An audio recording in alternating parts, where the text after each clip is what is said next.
কারণ আমরা দেখি যে আওয়ামী লীগের অনেকে আজকে দূর থেকে বয়ান দেওয়ার দুঃসাহস দেখায়, জুলাই নিয়ে খারাপ কথা বলে, জুলাই নিয়ে সিডিআই এটা কথা বলে। কেন বলে? কারণ এই যে জুলাইয়ের কারণে যারা আলোচিত হয়েছে তারা জুলাইকে অনেকেই, বিশেষ করে এনসিপির, আমি একদম প্রকাশ্যে যেটা বললাম, এনসিপির এবং জামায়াত ইসলামীর অনেকে দেখেছি জুলাইকে কিভাবে, কারণ তাদের একটি ঐতিহাসিক কালিমা লিপ্ত সময় রয়েছে, যারা ৭১ দেশের বিরোধিতা করেছিল, তারা জুলাই এবং স্বাধীনতা যুদ্ধকে মুখোমুখি দাঁড় করে দিয়েছিল।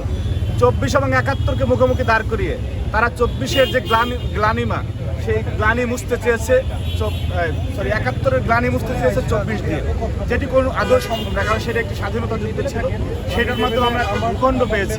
তার সাথে একটি সরকার পতন আন্দোলনকে আপনি যুক্ত করে স্বাধীনতাকে যে শেষ করে দেওয়ার প্রচেষ্টা, সেইখানটিতেও জুলাইয়ের চেতনা নষ্ট হয়েছে।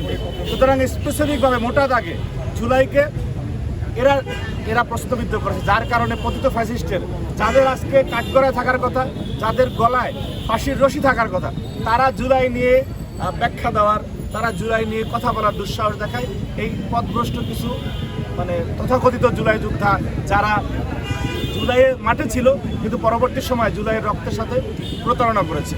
এবং এই শুধুমাত্র বিএনপি এবং তার সাথে যারা থাকা যারা আছে এবং আমরা বাংলাদেশে একজন, আমি তাই চ্যালেঞ্জ করে বললাম যে আপনার ইন্টারিম সরকারের সময় আমরা ছাত্রদলের নেতাকর্মীরা বাংলাদেশের কোনো সরকারি অফিসে কোথাও গিয়ে কোনোদিন তদবির করেছি, এটার একটা প্রমাণ যদি দেখাতে পারে, আমি দায়িত্ব নিয়ে বললাম, কেন্দ্রীয় সংসদে আমাদের কোনোদিন লোক আছে, ঢাকা বিশ্ববিদ্যালয় আছে, আমরা কেউ কোথাও কোনোদিনও যাই নাই।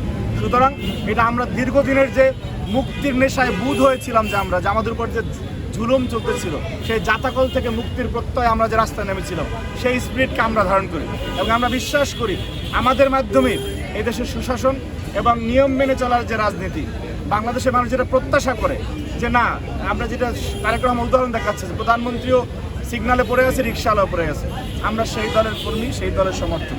সুতরাং আমাদের কাছে সকল শ্রেণী পেশার মানুষ নিরাপদ এবং কখনোই আমাদের আচরণের প্রতীয়মান হবে না যে আমরা সরকারি দলের বা ক্ষমতাসীন কিছু, এরকম কিছু আমাদের আচরণের প্রতীয়মান হবে না।